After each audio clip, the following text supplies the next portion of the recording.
Hi all welcome to my channel Manu things healthy food and kids ఇప్పుడు complete task అండి. So try this ragi cake. 1 cup కర్డ్లో half tablespoon baking soda వేసి బాగా కలపండి. Next ఒక బౌల్లో half cup melted butter, 1 cup jaggery powder, half spoon vanilla essence వేసి బాగా మిక్స్ చేయండి జాగరీ మెల్ట్ అయ్యేంత వరకు. ఇప్పుడు ఇదే దాంట్లో కర్డ్ మిక్చర్ని కూడా యాడ్ చేసి 1 spoon baking powder, 1/4 cup cocoa powder, half cup ragi flour, half cup wheat flour వేసి బాగా కలపండి. ఇప్పుడు థిక్గా ఉంటే మీరు మిల్క్ కూడా యాడ్ చేసుకోవచ్చు.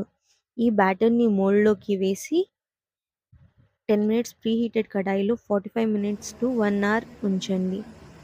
బేక్ అయినట్టు నైఫ్ పెట్టి తీస్తే నీట్ అండ్ క్లీన్గా వస్తుంది. కూల్ అయ్యాక ఎంజాయ్ చేయండి.